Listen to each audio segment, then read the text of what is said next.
예. 나중에 서울 가가지고 또 뭐, 그 시간에 깜빡했습니다. 뭐 이러면은.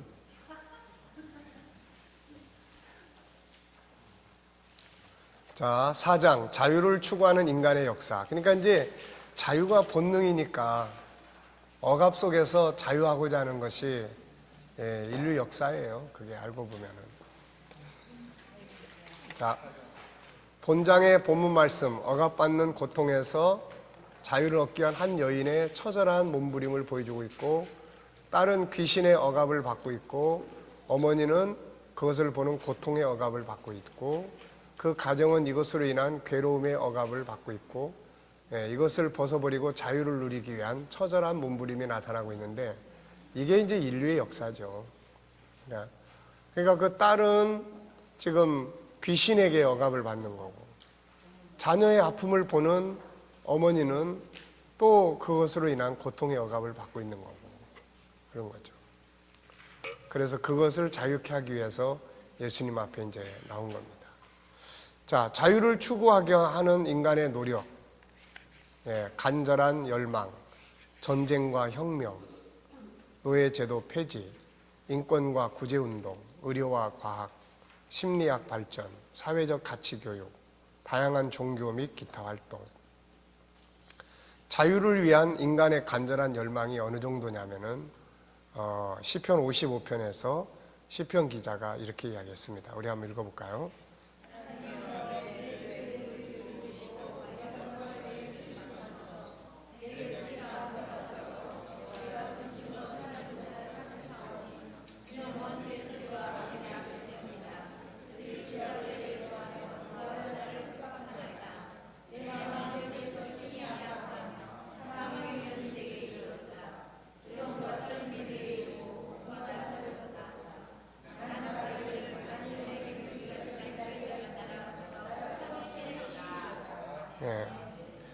그러니까 자유를 향한 인간의 그 아주 절규죠, 절규. 내게 날개가 있다면 날아가서 편히 쉬리로다. 인간은 이처럼 억압에서 해방되고 자유를 누리고 싶어하는 간절한 열망을 가지고 있다. 자유를 얻기 위한 전쟁과 혁명, 인간이 자유를 얻기 위해서 노력해온 여러 방법 중에 하나는 전쟁과 투쟁이다. 그래서 세계의 역사는 전쟁과 혁명의 역사임을 알 수 있다. 인류는 자유를 위한 수많은 전쟁을 치러왔고, 때로는 자유를 얻기 위해 사회적 혁명을 일으켜왔다. 세계의 역사는 자유를 갈망하는 인간의 간절한 열망과 투쟁의 역사다. 자유냐 죽음이냐, 그리스의 함성. 자유냐 죽음이냐는 그리스어의 표어이다. 이것은 그리스 독립 전쟁 중에 오스만의 통치를 거역하며 외친 그리스의 함성이다. 독립전쟁 이후의 모토로 채택되었고 오늘날에도 사용되고 있다. 그리고 이 표의 9음절은 그리스 국기의 9줄 무늬에 대한 인기 있는 이론에 쓰이고 있다. 지금도 이 표어는 현재까지도 폭정과 억압에 대한 그리스 사람들의 의지를 상징하고 있다. 패트릭 헨리, 자유가 아니면 죽음을 달라. 패트릭 헨리는 1736년 5월 29일 버지니아의 해노버 군에서 태어났다. 20대 중반까지 헨리의 삶은 실패 연속이다. 상업에 뛰어들어 2번을 실패한 그는 사업을 접고 독학으로 법률 공부를 했다. 어쩌면 젊은 시절의 실패에는 나름대로 이유가 있는 것인지 모른다. 운명의 여신이 우리에게 실패를 딛고 일어설 것인지 아니면 주저할 것인지를 물어보는 것이다. 헨리는 실패를 딛고 일어서는 길을 택했다. 변호사가 되자 그의 뛰어난 말솜씨가 빛을 발하기 시작했다. 변호사로서 헨리의 능력은 1763년 사제의 소송을 알려진 소송 사건을 통해 널리 알려졌다. 그러나 헨리가 영국의 왕권에 대항하는 급진적 혁명가로 알려지게 된 계기는 2년 후에 있었던 연설 덕분이다. 1765년 그는 버지니아 식민지 의회의 하원의원으로 진출했다. 영국이 세입을 증대하기 위해 식민지에 대해 이른바 인지세법을 제정한 직후였다. 인지세법은 식민지의 상업 및 법률 서류, 신문, 그리고 팸플릿, 카드, 달력, 주사위 등에 직접 세를 부과하는 법이다. 이 법으로 인해 식민지 주민들은 커다란 고통을 짊어질 수밖에 없었다. 버지니아 의회에서 인지세법에 대한 논란이 한창 벌어지고 있었다. 이때 하원 의원 헨리가 나섰다. 그는 외쳤다. 카이사르에게는 브루투스가 있었고 찰스 1세에는 크로멜이 있었습니다. 조지 3세 역시 여기까지 이야기했을 때 의장이 반역이다라고 외쳤어요. 의사당 곳곳에서도 반역이다라는 목소리가 터져나왔다. 헨리는 순간적으로 당황했지만 끝까지 침착성을 잃지 않았다. 조지 3세는 역사의 교훈으로부터 도움을 받을 수 있을 것입니다. 만약 이 말이 반역이라면 여러분 마음대로 하십시오. 헨리가 급전적인 독립투사로 거듭나는 순간이었다.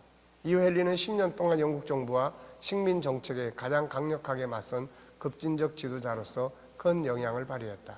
1755년 3월 24일 리치먼드의 세인트 존 교회에서 열린 제2차 버지니아 협의회에서는 자유에 대한 대옹호자로서의 명성을 붙였다. 영국과의 전쟁이 불가피해지자 그는 영국군과의 전투를 위해 버지니아 민병대를 창설할 걸 주장했고, 다른 노선이 취해질지도 모르지만 나에게는 자유가 아니면 죽음을 달라는 말로 자신이 제시한 민병대 창설안을 주장하는 열변을 토했다. 헨리가 발의한 결의안은 통과되었고 그는 버지니아의 사령관으로 임명되었다. 역사의 평이 엇갈려도 여전히 이 말은 감동적인 말이 됐다.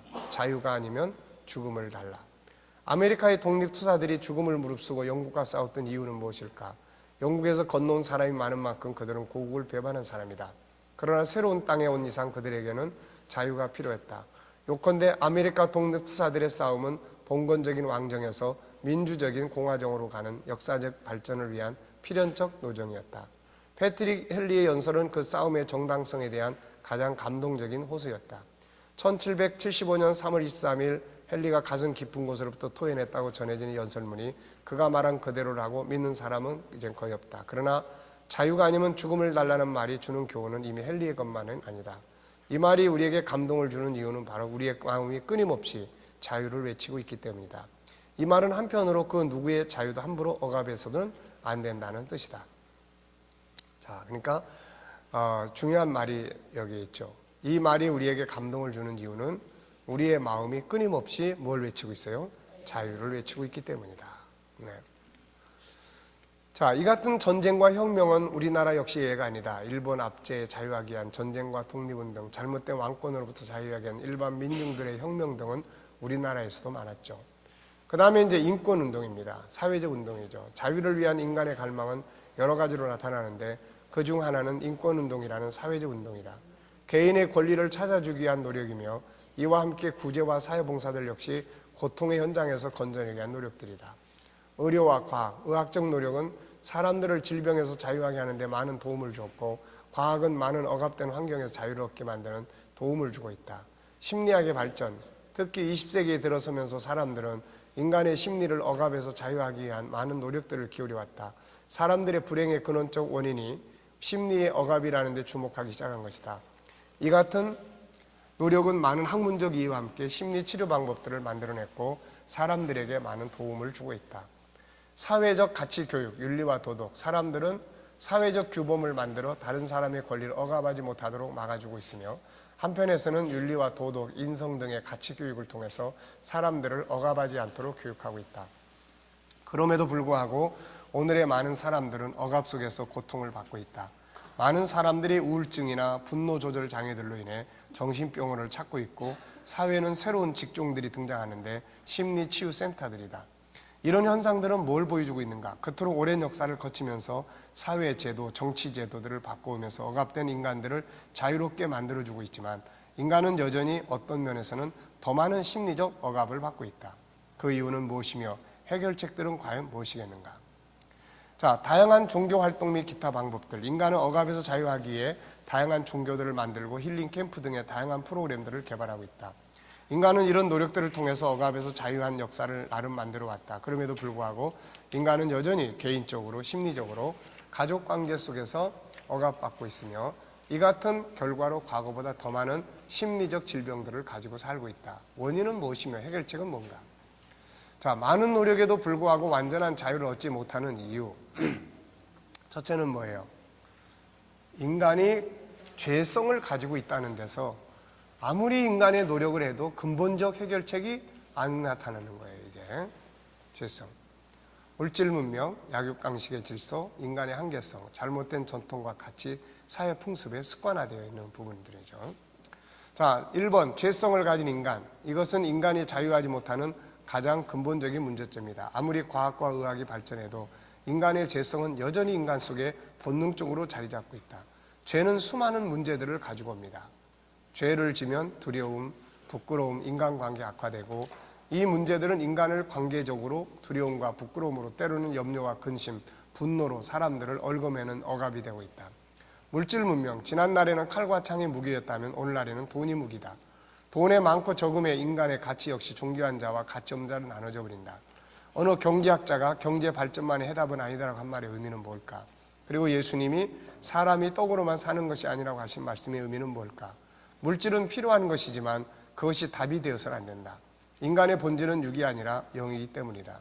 그러므로 인간이 인생의 목적을 올바르적 물질적 가치가 아닌 영적 가치로 전환하지 않는다면 인간은 결코 억압에서 벗어날 수 없다. 물질이 결코 인간을 자유하게 할 수 없기 때문이다. 약육강식의 질서, 세상은 여전히 힘의 논리가 지배한다. 약육강식의 질서는 창세기 4장 이후에 오늘까지 계속된다.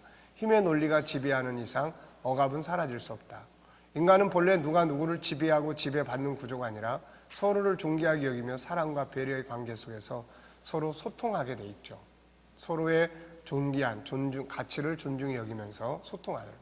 그러므로 약육강식의 질서 안에서는 학대와 멸시가 없을 수 없고 이런 가치는 사람을 억압할 수밖에 없게 만들고 있다. 네 번째는 인간의 한계성.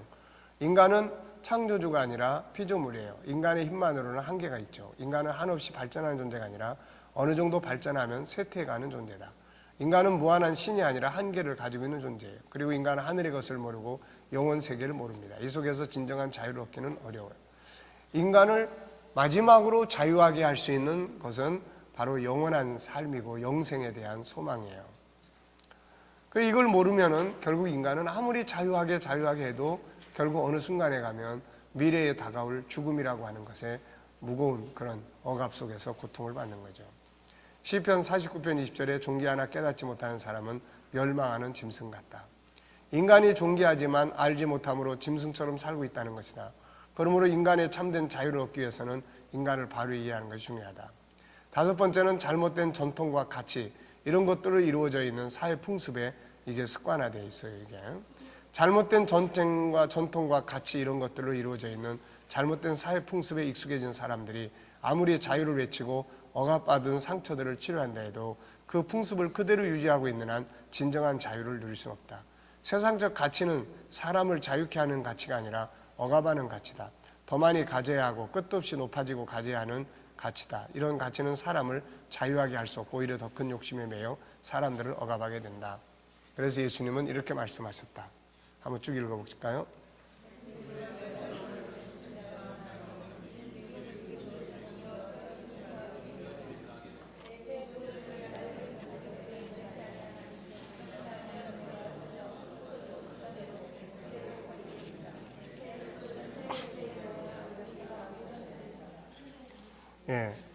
그래서 바꾸는 거죠. 전통과 잘못된 가치들. 주님은 진정한 자유를 위해서는 가죽 부대를 바꾸라고 하셨다. 약간 뜯어고치는 것이 아니라 아예 부대 자체를 바꿔야 한다는 말이죠. 다시 말하면 가치를 바꿔야 한다는 말씀입니다.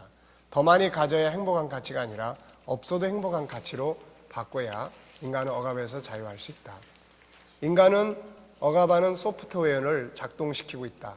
이것을 자유하게 하는 소프트웨어로 바꿔야 된다. 주님은 이것을 이렇게 말씀하셨죠. 다 같이 읽어봅니다. 무거운 짐진 자들아 다 내게로 오라. 내가 너희를 쉬게 하리라. 나는 마음이 온유하고 겸손하니 나의 멍에를 메고 내게 배우라. 그리하면 너희 마음이 쉼을 얻으리니 이는 내 멍에는 쉽고 내 짐은 가벼우니라 하시니라. 우리가 가지고 있는 가치관의 멍에를 주님의 가치관의 멍에로 바꾸라고 하신다. 그런 편히 쉼을 받게 된다고 하셨다. 고통과 억압의 소프트웨어 가치를 자유와 행복의 소프트웨어로 바꿔야 한다는 말씀입니다. 성경적으로 말하면 창세기 3장의 가치를 뭘로 바꾸는 거예요? 창세기 1장 27절 28절의 가치관으로 바꾸면 된다는 말씀이에요. 이것을 이루기 위해서는 진리고 성경을 알아야 한다. 인간을 알아야 하고 천국을 알아야 하고 참된 삶의 본질을 알아야 한다. 그 속에서 인간은 비로소 자유할 수 있다. 요한복음 8장 32절.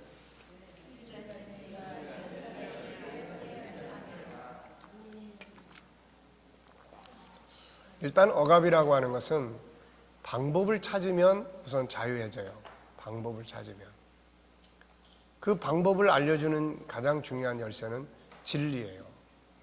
그래서 진리를 깨닫는 순간, 말씀 하나가 딱 떠오르는 순간 우리는 어떤 심리적 억압에서 자유하게 되는 것들을 많이 경험을 합니다.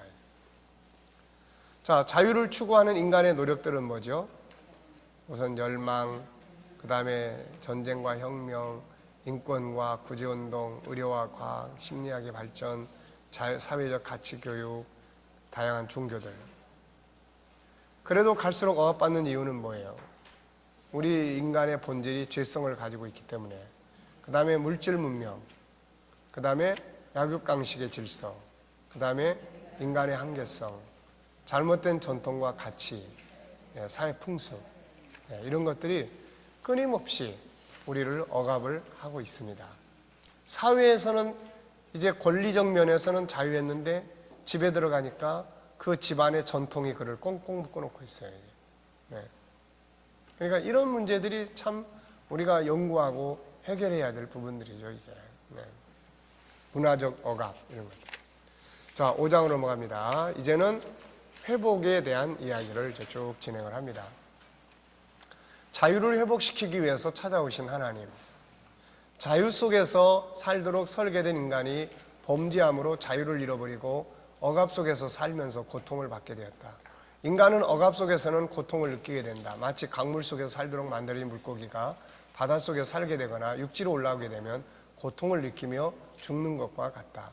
그래서 사람은 자유를 추구해왔고 그것을 얻기 위해서 투쟁해왔다. 한편 하나님은 이 같은 억압에서 고통받고 있는 인간들을 자유하게 하시려고 찾아오셨다. 이것이 기독교의 역사다. 억압에서 자유하기 위해서는 인간의 노력도 필요하다. 그러나 더 중요한 것은 하나님과 하나 되는 데서부터 진정한 자유가 시작이 됩니다. 인간을 진정으로 자유하게 할 수 있는 분은 하나님 뿐이시기 때문이다. 성경에 나타나고 있는 자유를 위한 하나님의 역사는 세 시대로 나타나죠. 첫째는 뭐예요? 성부께서 자유하게 하시는 역사. 두 번째는 성자께서 자유하게 하시는 역사. 그 다음에 성령께서 자유하게 하시는 역사. 자, 성부께서 자유하게 하시는 시대. 구약은 성부 하나님께서 사람을 자유하게 하시는 시대다. 하나님은 우리를 자유하게 하시기 위해서 먼저 우리를 초청을 하시죠. 자, 한번 읽어보겠습니다.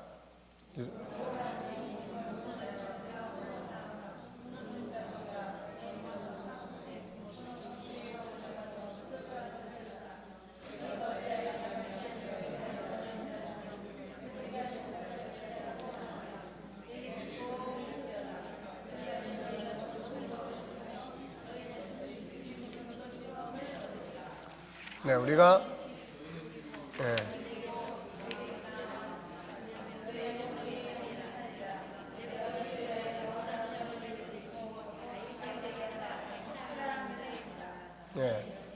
자, 그러니까는 우리가 성경을 보면은 다 초청이에요.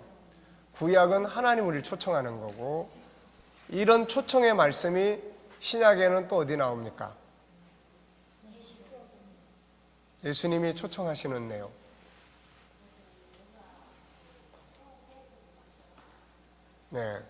목마른 자들은 다 내게 나오라. 나를 믿는 자는 그 안에도 생수의 강이 흘러넘치리라. 자, 그 다음에 성령께서 초청하시는 내용이 어디에 나와요? 계시록 22장 17절의 말씀입니다. 성령과 신부가 말씀하시기를 오라 하시는도다. 목마른 자도 올 것이요, 또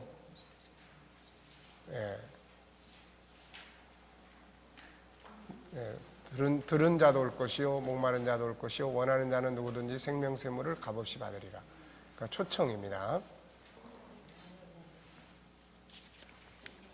요한복음 7장에 있어요. 자, 하나님께서 이렇게 찾아오셔서 인간을 불러주시는 이유는 억압을 하기 위해서가 아니라 자유케 하기 위함이에요. 자유케. 그래서 하나님께서 사람을 자유하게 하시기 위해서 주신 것이 세 가지입니다. 첫째는 자유의 법이에요. 자유의 법. 그래서 하나님의 말씀은 우리를 억압에서 자유케 하기 위한 도구죠. 능력으로 자유케 하시고 복음으로 자유케 하십니다. 자, 첫째, 자유의 법을 주심. 하나님은 본래 사람을 자유한 자로 창조하셨다. 그러므로 하나님은 인간이 자유하게 되기를 원하신다. 그래서 하나님은 사람에게 자유하게 되는 법을 주셨다. 이것을 다루고 있는 것이 출애굽기, 레위기, 신명기예요. 이 율법 속에 나타나고 있는 자유의 법을 보자. 안식일이 주는 자유. 안식일은 삶에 지친 사람들에게 안식을 통해서 자유를 누리게 하신 법이다. 그래서 이 법에는 남녀노소 모두가 해당되게 돼 있죠. 한번 읽어보겠습니다.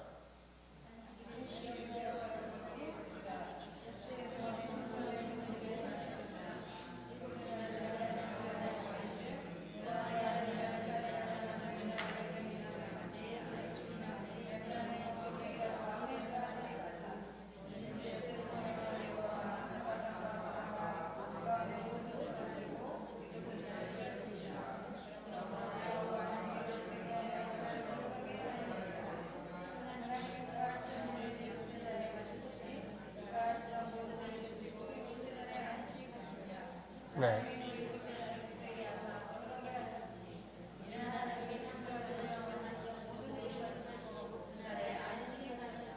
네. 그러니까 이게 주일, 안식일이 우리를 자유케 하는 법이었죠, 원래는. 이게. 자, 그 다음에 속죄법과 대속죄일이 주는 자유. 대속을 통한 죄에서의 자유. 하나님은 이스라엘 백성들에게 대속의 법을 줬죠. 사람의 죄를 대신해서 짐승이 죽게 한 겁니다. 이 법은 에덴 동산에서 아담을 위해 가죽옷을 지어 입히시는 곳 출발해서 아벨의 어린 양의 제사, 유월절 어린 양의 피, 레위기에 와서 국가적 법으로 제정됩니다. 사람은 이 법을 통해서 죄에서 자유를 얻을 수 있게 되었고 이 법은 예수 그리스도에게 와서 완성이 됩니다. 자, 대속죄일을 통한 자유, 다 같이.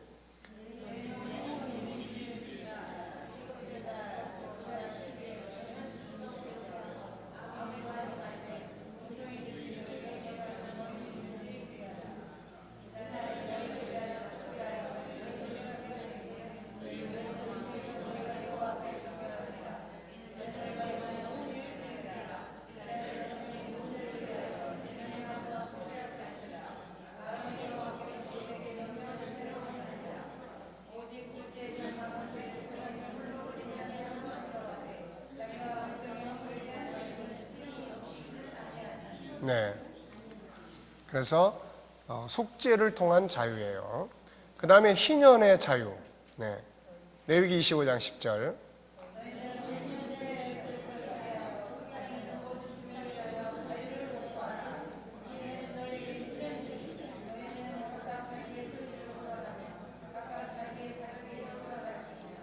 네. 그러니까 이런 자유를 함이 없다면 절망이죠, 이게. 넌 죽을 때까지 노예야, 이래버리면. 그래서 하나님께서 희년 제도를 주셨어요. 그래서 이때가 되면 다 자유, 원래의 모습으로 돌아가도록 하는, 예. 어떻게 보면은 패자부활전이라고 그럴까요? 네. 한번 끝났다고 그래서 인생이 다 끝난다. 그럼 이거는 이 절망이에요, 이게.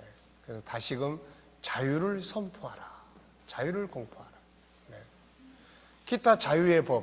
출애굽기 21장 2절 시작.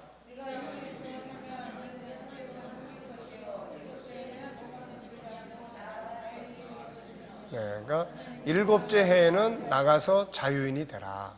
네. 그 다음에 네.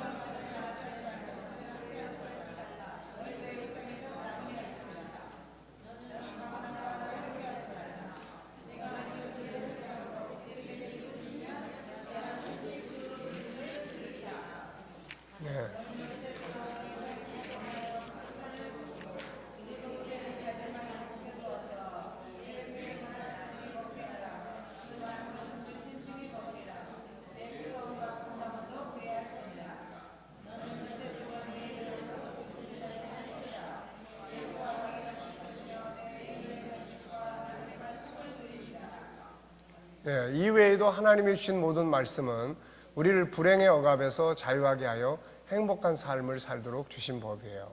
신명기 10장 13절.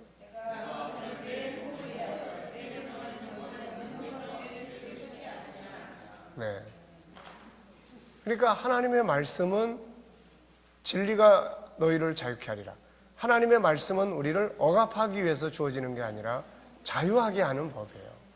그러니까 우리가 이걸 묵상하고 또 이걸 지켜나갈 때 실제적 자유를 누리게 되는 거죠. 능력으로 자유케 하심. 하나님은 자유의 법을 주실 뿐 아니라 개개인에 대해 자유를 주시기 위해서 능력을 사용하셨고, 때로는 민족적인 자유를 주시기 위해서 능력을 사용했습니다. 애굽에서 그 백성들을 자유케 하려고 10가지 재앙을 쏟으셨고, 홍해를 갈라내고 다양한 능력을 활용하죠. 바벨론에서 그 백성들을 자유케 합니다.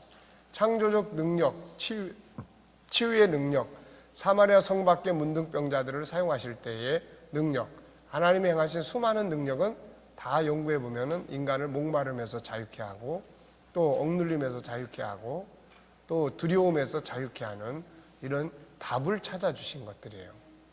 복음으로 자유 소망을 주신, 하나님은 능력과 기적을 통해서 현실에서 자유를 주실 뿐 아니라 궁극적으로 인간을 완전히 자유하게 하시기 위한 복음을 주셨는데, 그것이 메시아 예수 그리스도의 강림과 그의 십자가, 그리고 천국에 대한 복음이다. 구약 성경 전체는 이걸 다루고 있고, 메시아가 오셔서 인간을 죄에서 구원하시고 그로 말미암아 이루어질 영원한 나라, 새하늘과 새 땅을 다루고 있다.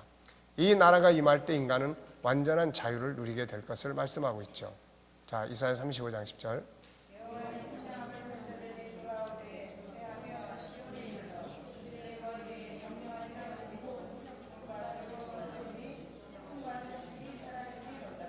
네, 슬픔과 탄식은 억압의 결과물들이죠. 이게 억압을 표출하는 하나의 방법들이죠. 이런 게 사라지고 기쁨과 즐거움을 얻게 됩니다. 자, 이것이 이제 구약을 통해서 성부께서 인간을 자유하게 하신 은혜의 역사들이에요. 자, 그 다음에 성자께서 자유하게 하는 시대가 왔는데, 그게 마태, 마가, 누가, 요한복음이에요. 구약이 마치고 마침내 예언된 메시아 예수 그리스도께 오셨다. 그분 역시 사람을 자유하게 하시기 위해서 오셨음을 보여주셨다. 마태, 마가, 누가, 요한복음은 예수님께서 인간을 자유하게 하는 역사를 다루고 있어요. 얽매는 역사를 하신 것이 아니라 자유하게 하는 역사를 하신 거죠. 요한복음 8장 36절 시작.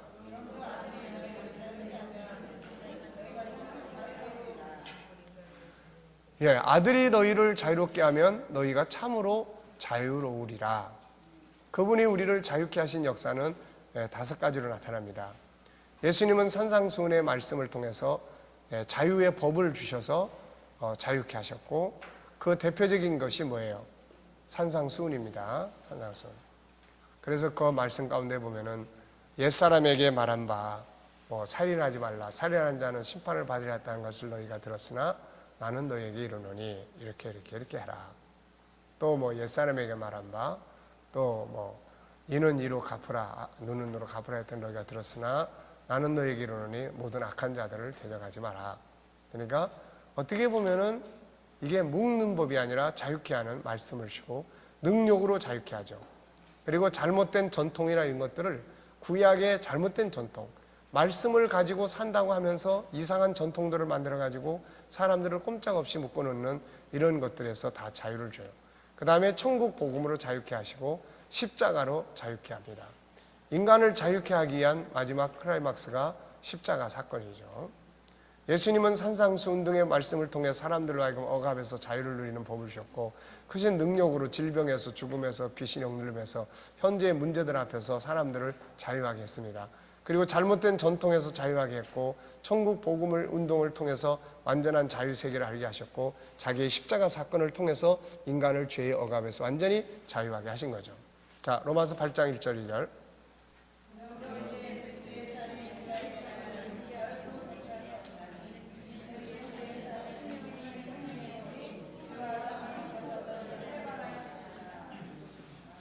그 다음에 이제 성령께서 자유하게 하는 시대가 왔죠. 예수님께서 부활승천하신 후 인간을 자유하게 하신 역사는 성령님께로 이어지죠. 주님은 떠나시기 전에 자신이 가시면 성령께서 오셔서 자유의 역사를 이루실 것을 말씀하셨어요. 요한복음 14장 16절.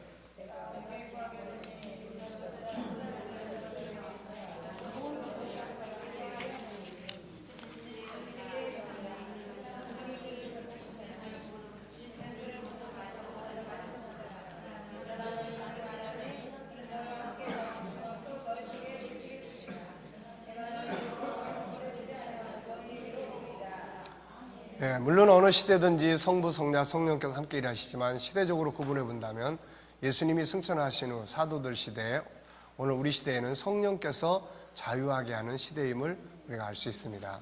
사도행전부터 요한계시록까지에서는 성령께서 사람들을 어떻게 자유하게 하시는지를 보여주고 있는 내용들이죠.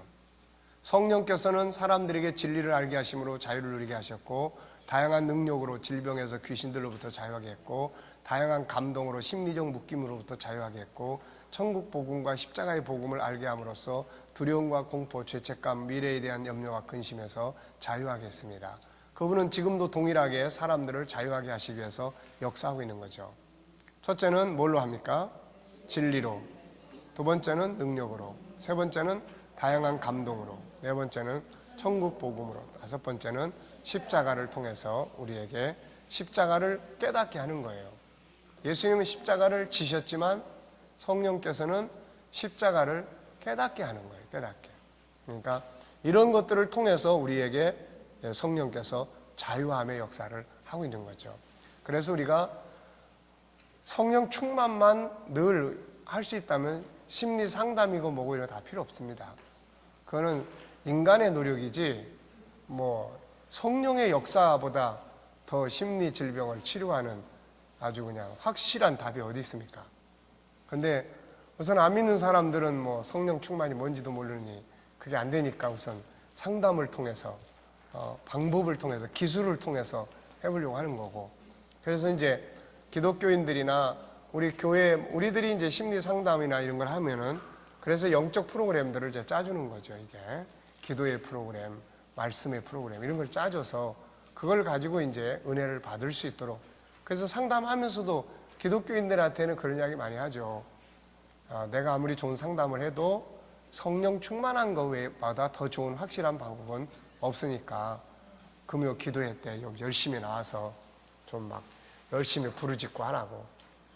예, 그래도 그게 참 믿음의 분량이 어느 정도 커야 그게 가능하지. 그게 참 잘 안 돼. 그게 참 잘 안 돼. 근데 교회가 어쨌든 한쪽에선 불 빼는 작업을 해야 됩니다. 계속 불을 떼야 그런데 이제 오게 만들어 가지고 이제 이렇게 하게 한다든지 그래요. 자, 기록하고 말하기. 구약에서 사람을 자유하게 하시기 위해서 나타난 성부 하나님의 역사는 무엇입니까? 예, 우선 초청을 해요. 다 성부, 성자, 성령께서 다 와라. 그리고 이제 진리, 말씀, 법 이런 걸 통해서 자유하게 하는 거예요. 그 다음에는 능력 뭐 이런 걸 통해서 자유케 하시고, 그 다음에는 이제 복음, 대속의 사건이라든지 이런 걸 통해서 이제 우리를 자유하게 합니다. 이게. 자, 사복음서에서 사람을 자유하게 나타난 예수님의 사역 뭡니까? 진리, 능력, 그 다음에 감동, 잘못된 전통에서 자유케 하는 것, 천국 복음, 십자가 자유. 그 다음에 성령의 역사는 뭐 똑같죠. 다만 다양한 감동, 우리를 자유하게 합니다. 그러니까 이게 이제 성령께서 하시는 역사들을 우리가 심리 상담 쪽으로 옮겨놔도 우리가 이 전통, 잘못된 환경 이거 바꿔주는 게 중요한데, 그래서 환경의 변화를 주는 것이 심리치료에서 아주 중요한 것입니다. 이게. 자, 우리를 억압하는 것들과 배경. 자, 6장으로 갑니다. 우리가 늘 다루는 이야기이기 때문에 어려운 것이 없으니까 잘 진행이 되고 있습니다. 자, 본장에서는 우리를 억압하고 있는 요소들을 정리를 해보자. 자, 우선은 오른쪽으로 돌아갑니다. 맨 위에 뭐 있습니까? 영적 억압이 있어요. 영적 억압. 그 다음에 정신적, 심리적 억압이 있어요. 육체적 억압이 있습니다. 환경의 억압이 있어요. 그 다음에 심리적 억압이 있습니다. 영원한 억압이 있습니다. 그래서 이제 이런 다양한 억압들을 우리가 가지고 있다 하는 것을 보시고요. 자, 억압의 구분. 인간을 억압하고 있는 건 여러 가지 원인이 있지만 억압의 성격은 크게 두 가지예요. 하나는 영적인 억압과 심리적 억압. 나머지들은 모두 이 억압을 만드는 원인들입니다. 이게 억압의 배경, 첫째 영적인 거예요. 영적 억압은 뭐예요? 어디서 오는 것인가? 이건 사단으로부터 오는 겁니다. 뭐 귀신 들렸다든지 잘못된 영적 집회나 가족 중 무당으로 인한 신내림이나 뭐 이런 것들이죠. 자, 마태복음 8장 28절.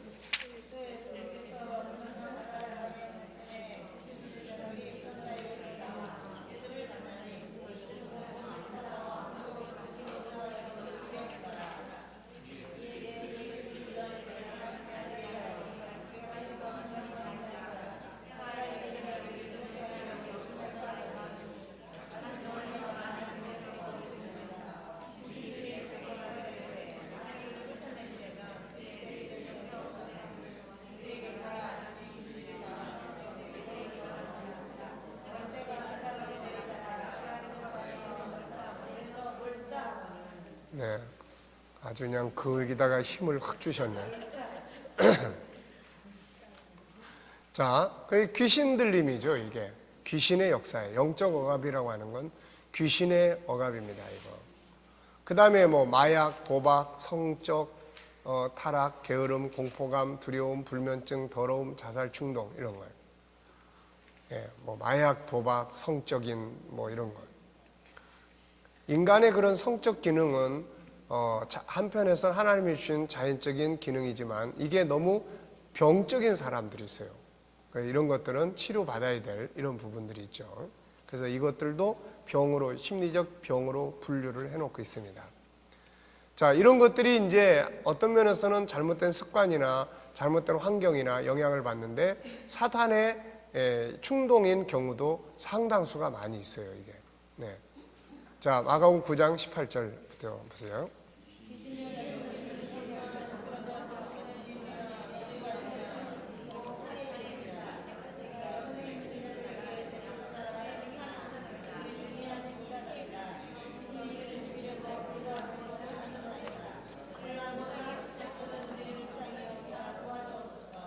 네.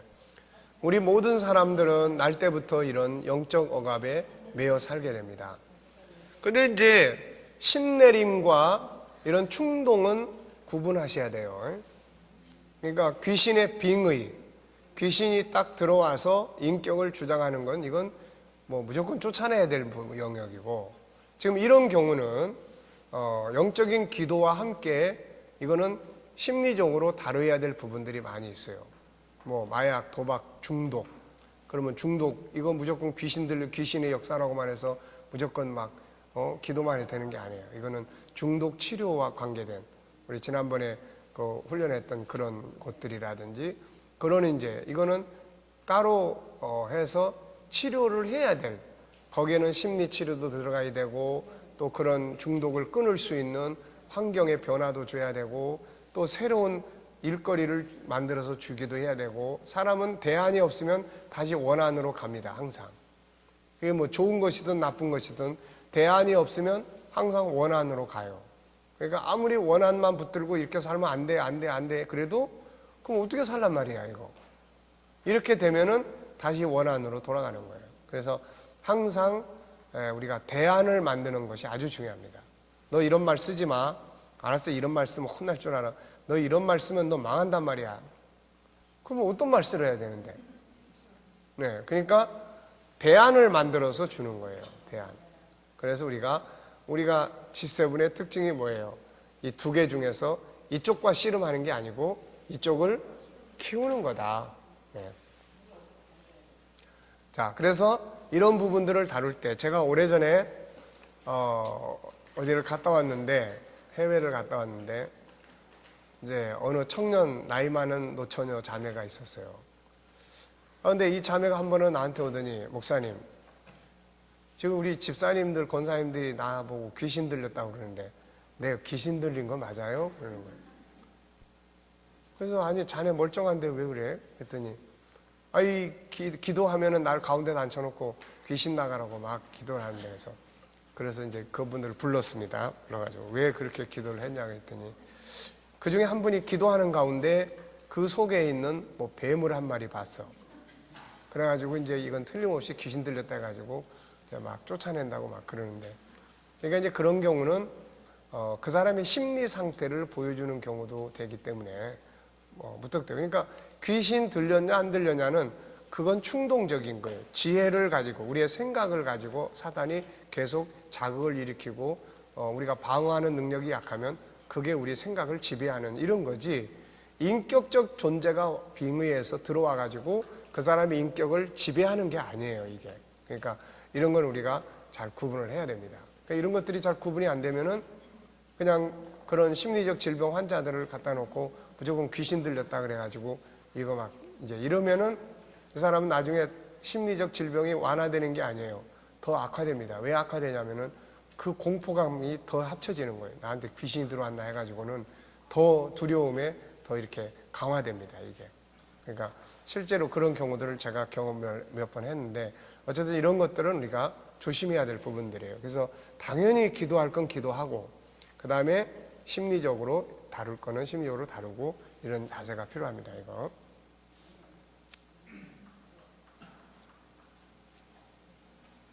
네.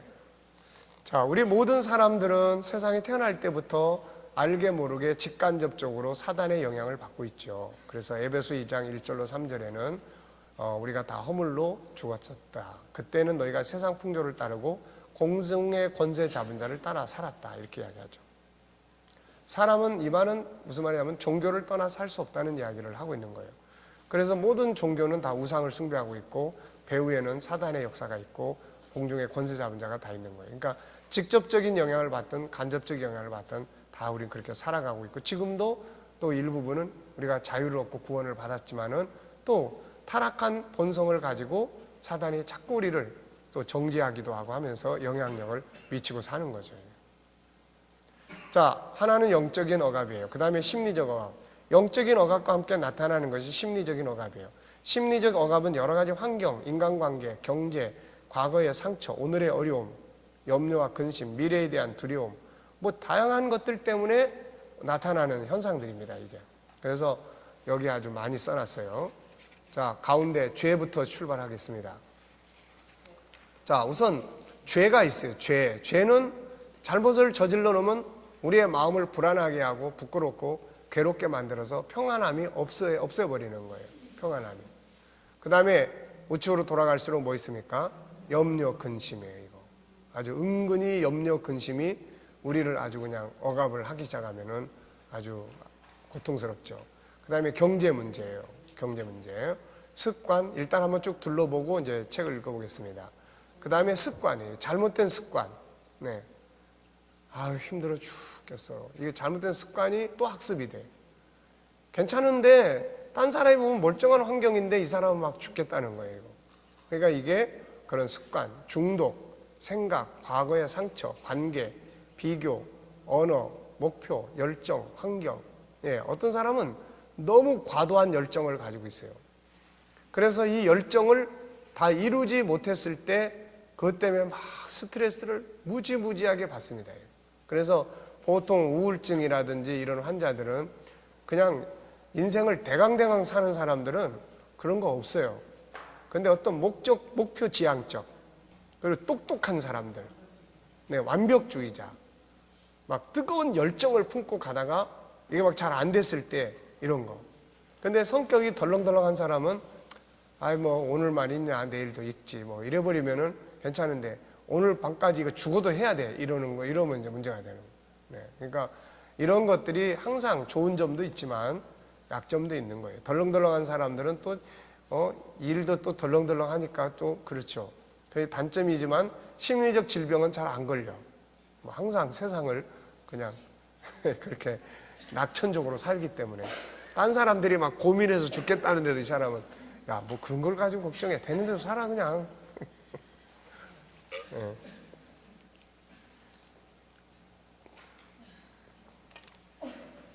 참 세상 살기가 어렵죠.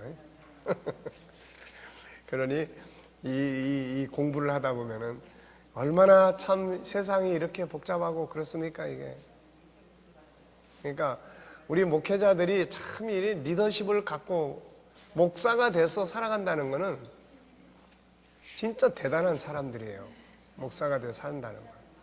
네. 그리고 목사가 돼서 살아가는 사람들이 안 돌아버리는 게 이상한 거예요. 이게 정말 이게.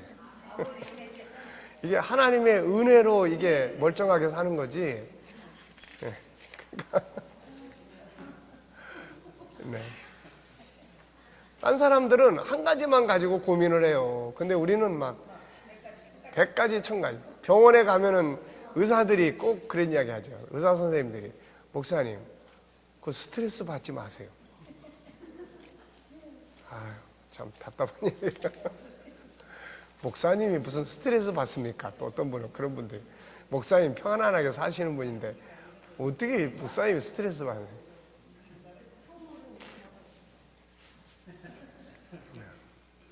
자, 그래서 열정, 환경, 5가지 성품. 이 말은 5가지 성품이 우리를 억압한다는 게 아니라 그렇게 살지 못함으로 인한 억압이에요. 그 다음에 정보. 아까 이야기했잖아요. 우리 젊은이들이 계속 잘못된 정보를 계속 이제 수입하다 보니까 그냥 인생이 그냥 서글퍼지고 그냥 인생을 더 살아봐야 별로 희망도 없는 것 같고, 이건 자기가 아직 경험을 안 해본 미래를 포기해버리는 거예요, 이게. 네. 그래서 뭐 금수저니 은수저니 이거는 세상적인 사람들이 하는 이야기고, 세상적인 사람들도 뭔가 발전적인 사람들은 그런 이야기 안 합니다. 네. 그러니까 그런 물론 좋은 환경을 가지고 태어나면 다양한 여건들이 좋을 수 있지만 좋은 환경 때문에 망하는 사람들이 또 얼마나 많은데요. 또 그것 때문에. 네. 어렵기 때문에 힘들고 고민하고 또 더 연구해서 또 세상에 빛을 발하는 사람이 얼마나 많은데요. 자, 그래서 한번 보겠습니다. 죄는 우리의 마음을 불안하게 하고 부끄럽고 괴롭게 만들어요. 염려, 걱정, 현실의 염려, 미래의 염려, 경제, 재산, 돈에 묶여 자유를 잃어버린 사람들도 있어요. 많은 사람은 많아서 묶이고 없는 사람은 없어서 묶입니다. 많은 사람들은요, 누가 와서 훔쳐갈까 봐 CCTV 다 켜놓고 해도 불안해가지고 또 묶이고, 네? 잠원에서도 예, 재산이 많은 사람은 발을 쭉 뻗고 자지 못한다. 네. 없는 사람은 그냥 뭐 훔쳐가거나 갈 것도 없고, 네. 어떤 집은 도둑놈이 돌질하러 왔다가 보태주고 갔다 올려서.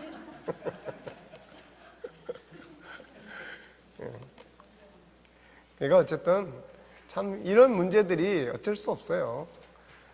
큰 부자는 큰 빚이 있고 또 가난한 사람은 가난한 빚이 있고, 어떤 사람들은요, 부자는 다 괜찮은 줄 알아요. 아이고 무슨 그런 소리 하세요. 저도 우리 교회에서는 부자로 통하는지 뭐라 그러면 목사님 무슨 그런 말씀하시고 남 속도 모르고. 네. 이 가난한 사람은요 몇백만 원의 빚을 지는데 이 큰 기업들은요 몇십억 몇백억의 빚을 집니다. 네. 그러니까 덩어리가 커. 그러니까 어쨌든 이랬든 저랬든 그런 경제 문제에 얽매여 사는 거예요. 습관, 어떤 사람들은 잘못된 습관에 묶여 있어요. 술, 담배, 도박, 쾌락, 방탕, 잘못된 전통, 형식, 또 뭐 결혼, 또 장례, 잘못된 관례, 뭐 사치, 과도한 카드 사용. 이 과도한 카드 사용의 습관 때문에 또 억압받는 사람이 또 있고 한둘이 아니에요. 이런 사람들은 억압에서, 카드 억압에서 자유하려면 어떻게 하면 돼요? 갖다 다 잘라버리고 그냥 안 쓰면 안 하면 되는 거예요. 그러니까 그런 부분들에 대한 억압을 스스로 자초하는 경우도 많아요. 과도한 경비 지출, 네. 중독입니다. 술, 게임, 도박, 쾌락 등에 빠진 이 상태로 이걸 계속하지 않으면 고통과 괴로움이 억압을 받아요. 잘못된 생각, 고정관념, 정신적 감옥에 갇힌 사람 얼마나 많아요. 강남에서 자기 가족 죽이고 자기도 죽으려고 했던 사람이 있었는데, 이 사람이 죽으려고 하고 가족들을 죽인 이유는 우리는 가난하기 때문에 더 이상 세상을 살 수 없다. 나중에 이 사람의 재산을 정리해 보니까 14억이야. 네. 그러니까 심리학자들이 이거를 이제 연구를 했어요. 이렇게 있는 걸 왜 이 사람들이 자기 가난하겠을까? 이 사람들이, 학자들이 이름을 붙였는데 뭐라고 하냐면 심리적 가난이라고 붙였어요. 그러니까 분명히 자기보다 더 가난한 사람들과 비교하면 엄청 부자인데 자기보다 더 훨씬 많은 사람들, 14억을 가진 사람이 50억, 100억을 가진 사람을 쳐다보면 가난해요, 부유해요? 가난한 거죠. 그러니까 이런 것들이 바로 우리를 억압하는 것들이 굉장히 많기 때문에 이런 분들한테는 이런 데서 자유함을 얻을 수 있도록 상담이 필요한 거예요, 이런 것들이. 자, 시간, 과거와 미래에 묶여서 오늘의 자유를 잃어버린 것 많아요. 과거의 상처, 감정, 그리고 다른 사람의 말에 대해서 자유를 잃어버립니다. 남의 말 한마디에 매여가지고 막 고통받고 억압받는 경우, 미래의 불안 때문에 오늘을 묶여 사는 경우, 관계, 잘못된 상호관계, 부부관계, 부모자녀관계, 서로 다름을 인정하지 않는 문제, 인간관계로 묶여 있는 거예요. 다. 이런 영역들은 기도에서 은혜 받아가지고 해결할 수도 있지만은 상담을 통해서 해결할 수 있는 영역들이에요. 이런 것들은. 비교, 남과 비교하느라고 묶여있는 사람들이 또 많습니다. 자기 삶을 잃어버리고 있는 거죠. 언어, 다른 사람들의 말, 자기 스스로의 잘못된 말, 정신적 감옥에 갇혀있는 사람들, 자기에 대한 언어는 아주 중요합니다. 내 안에 있는 능력을 끌어내는 것도 내가 나에게 하는 말이요, 주눅들게 하는 것도 내가 하는 말이에요. 내가 하는 말 때문에 내가 주눅들고, 내가 하는 말 때문에 내가 병들고 그러는 거예요. 다른 사람의 말도 중요하지만 내가 나에게 하는 말이 더 심각하다. 자기를 잘못된 말로 묶지 말라. 나는 안 돼. 나 같은 거 틀렸어. 이런 말들은 다 자기를 꽁꽁 묶어놓는 말들이에요. 자, 나는 안 돼. 나 같은 거는 틀렸어. 그러면 내 심리 상태가 어떻습니까? 기쁩니까? 어때요? 네, 나 같은 거 틀렸어. 그러면은 희망이 없는 거죠. 이런 게 억압이에요, 이게. 과도한 목표는 인생에서 꼭 필요합니다. 그러나 과도한 목표는 지치게 만들어요. 우리가 어떤 문제를 막 진행을 하다가 그게 제대로 안 되면은 거기에 따른 굉장히 심리적 압박이 커요. 자존심, 체면, 위신. 그런데 툴툴툴 다 털어버리면. 그래서 저는 항상 최소한의 그 단위를 분류하는데 분석을 많이 합니다. 다 털어버리고 남는 건 뭔가? 그래. 그러면 이거를 위해서 사는 거다. 그러면 자유해져요. 근데 막 거창하게 생각을 했는데 그 기대대로 안 됐을 때, 그 다음에 이제 그러니까 그런데 매일 필요가 없습니다, 이거. 우리는 그래서 세상에서 유명한 사람이 되려고 자꾸 살면 안 돼요. 그냥 내가 현장에서 해야 될 일을 하는 사람으로 사는 거지, 그 이상은 아무것도 아니에요, 이게. 그러니까 제가 이런 일을 지금 하고 해도 이건 무슨 유명한 일을 위해서가 아니라 내 교회에 내가 목회하는 내 현장 건강하게 하기 위해서 하다 보니까 또 여러분들과 나누게 되고 이렇게 되는 거예요. 네. 자, 과도한 목표, 과도한 열정.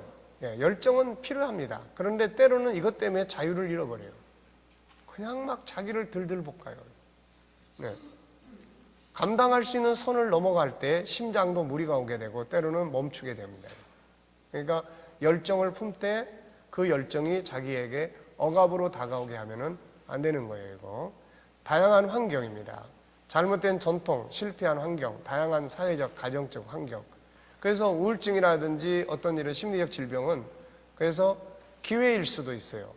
그때가 아니면은 내려놓을 수가 없습니다. 사람은 참 이상해가지고요. 계속 자전거가 굴러가다 보면 이거 멈출 수가 없는 거야, 이거. 근데 어느 날 무슨 병을 앓거나 실패가 오거나 뭐가 이렇게 탁 하면은 절망감도 오지만은 이게 뭐 하는 거냐면은 다 내려놓는 기회가 돼요. 그 전에는 못 내려놓습니다, 이거. 그거 내려놔. 그래도 건강이 중요한 거지 뭐. 아무리 이야기를 해도 다 소용없어요, 그야. 그게 됩니까? 안 되는 거예요, 다. 네. 어떤 사람은 암에 걸려 죽게 됐는데 그걸 받아들일 수가 없어서 더 고통스럽습니다. 마음을 비우고 수용하면 억압에서 자유해져요. 5가지 성품이 해방을 받을 때 억압이 오고 기타 위에서 언급된 것들 외에도 우리를 억압하는 건 의외로 많아요. 잘못된 정보나 상상의 억압이나, 아니 현실을 보면 괜찮은 사람이 생각하라고 그러니까 엉뚱한 상상을 하면서 자기를 억압하는 경우가 있어요. 네, 이런 경우. 이 외에도 나를 억압하고 있는 요소들이 있다면 기록해보라. 억압의 결과는 뭡니까? 억압은 많은 것들을 잃어버리게 만들어요. 없는 것들을, 필요 없는 것들만 자꾸 생깁니다. 잃어버리는 건 뭐예요? 건강한 삶이 잃어버려요. 행복한 삶, 기쁨과 즐거움, 창의력을 발휘하지 못해. 자기 자신의 정체성을 잃어버려요. 모든 관계가 비정상이 돼요. 오늘의 소중한 시간들을 다 잃어버려요. 아무것도 못해. 얻어지는 건 뭡니까? 각종 병, 절망감, 무기력, 불면증, 불행과 고통, 기회적 삶, 자살, 이런 게 얻어지는 거예요. 그러니까 이런 것들이 우리를 억압하는 심리적 질병의 요소들이다 하는 것입니다. 자, 아시겠죠? 자, 54페이지. 억압은 크게 어떻게 나눌 수 있죠? 영적 억압과 심리적 억압이에요. 영적 억압의 원인은 뭐예요? 그건 사탄으로부터 오는 겁니다. 그래서 그건 무조건 이제 쫓아내야 돼요. 그거는. 심리적 억압의 원인은 뭐예요? 다양한 환경, 관계, 심지어는 자기의 열정, 과도한 목표, 이런 거 저런 것들이 막 목표라는 게 참 좋은 거예요. 그런데 그게 너무 과도했을 때는 억압으로 다가온다. 그래서 요즘에는 인간의 행복을 어떻게 이야기를 하냐면 목표 달성에서 행복을 찾지 말라. 목표를 이루기 위해서 가는 과정에서의 기쁘게 하는 것들에 대해서 행복의 의미를 찾아라. 이렇게 이야기를 합니다. 목표를 이루는데 그냥 그것 때문에 계속 억압당하고 고민하고 살면 그 뭐 하겠어요. 저 빌딩을 지어야지. 짓는 과정이 막 아주 고통스럽고 괴롭고 그렇다면 그 뭐하러 짓습니까? 할 필요 없는 거예요. 그러니까 가는 과정이 기쁘게 행복하게 갈 수 있도록 기획하고 방향을 짜야 된다는 거죠. 이게. 자, 자기 점검입니다. 위에서 언급한 억압들이 내게 있는지 살펴보자. 있습니까? 다 있죠? 네. 얼굴 보면은 몇 가지나 있을까요? 옆에 사람 얼굴 한번 보세요. 네, 얼굴 표정들을 보면은 지금 우리는 몹시 피곤하고 졸리는 억압에 지금 시달리고 있습니다. 여러분도 그렇고 나도 그렇고. 자, 휴식. 자유다.